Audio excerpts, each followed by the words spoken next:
Hello, my name is Andrew Just, and we will be discussing dealing with non-precipitation types. A little review.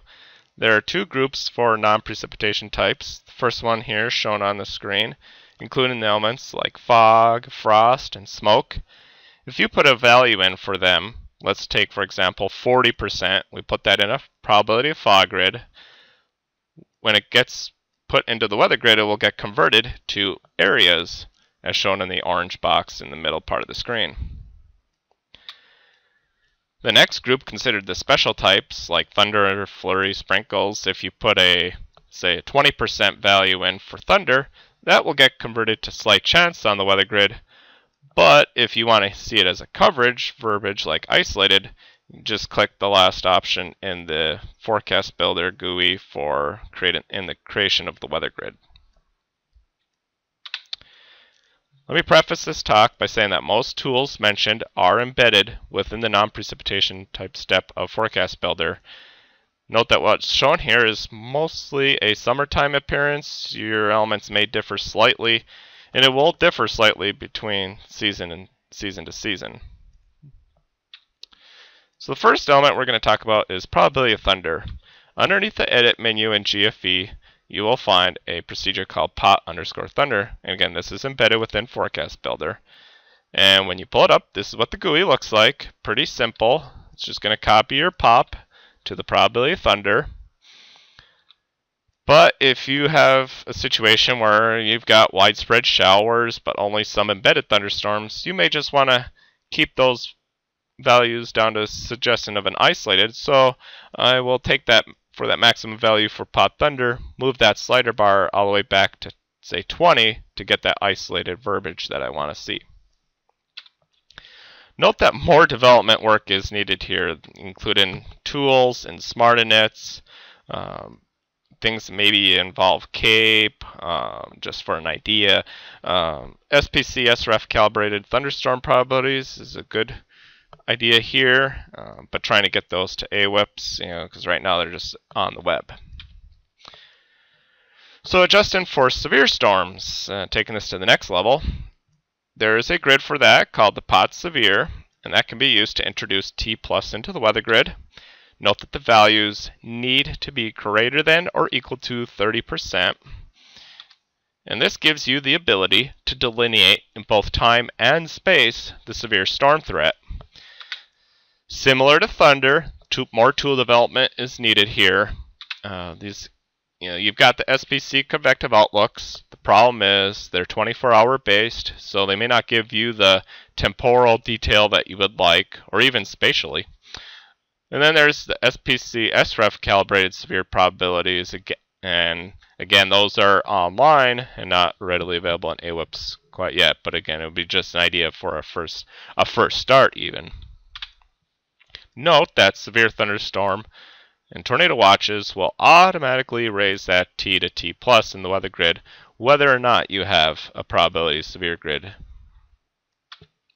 So let's do an example. So here's a pop grid. Then we're going to take that or run that PotThunder procedure. We'll just leave the defaults alone. It will produce a probability of thunder grid as shown here on the right. And then we're going to copy that probability of thunder grid to a Pot Severe, and then run like a limit values or an adjust on it so that the values are only down into in this case, the low to mid 30s, kind of thinking a slight risk or something close to that for risk of severe storms with this line that's coming through. And then we'll merge it, and you'll see that you get an area of T+ as shown there, in the midst of other general showers and thunderstorms that are present on your weather grid. Alright, next grid is probability of fog. Forecast Builder has the STFogger tool already built in to help create PotFog, and the GUI shown there at right. Nice thing about this tool is it's going to ensure fog integrity with your temperature, dew point, and wind. For some local effects, there's these pot_valley fog and pot_marine fog procedures underneath the edit menu. And here's the GUI. And this is very configurable.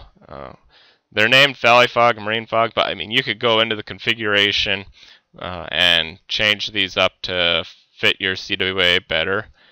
And these procedures will update not only probability of fog, but also your sky, your cloud-based primary, and visibility to help reflect the fog.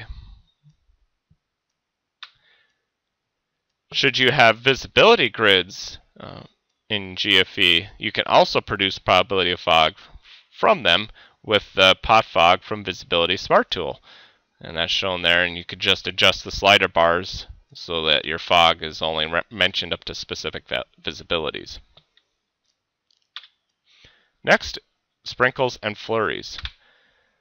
Underneath the Edit menu and embedded within Forecast Builder is this Pot Create Sprinkles Flurries procedure. As shown here, when you pull it up, first thing you'll do is enter some coverage values. Some examples are provided here. The default is set to 30, so if you run this procedure, you will end up with chance or scattered flurry sprinkles. You can use your pop and hourly temperature to define the location for sprinkles and or flurries.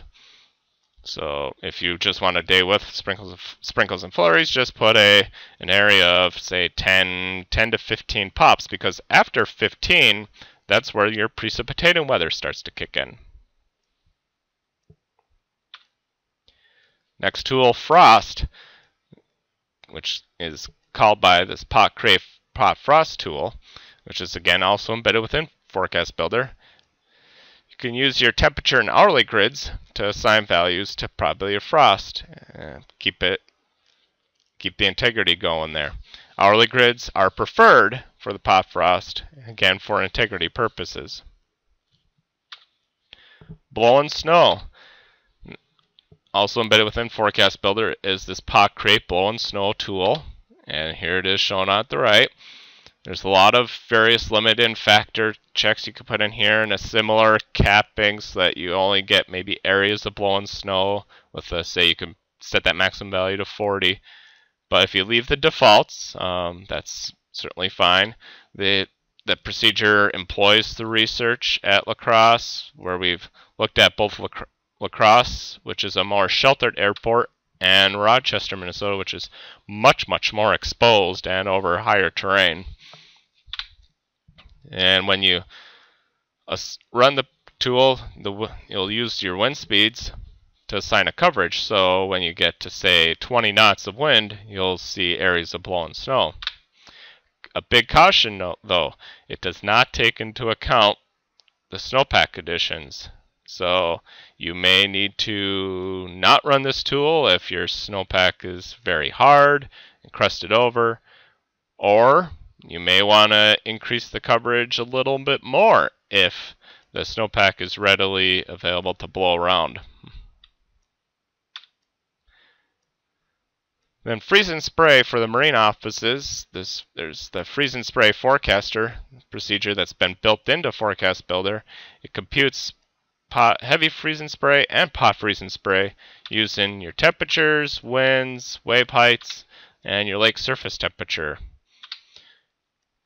And there will be some slight adjustment if there's ice present on the lake. As defined by your ice edit area, you will not get any freeze and spray where that ice exists. So for non-precipitation types I have not mentioned. For those, you'll need to create the grids manually and assign values. Research and tool development is requested here. Some ideas include smoke from visible satellite and wind, haze from temperature dew point and wind, as well as blowing dust from wind.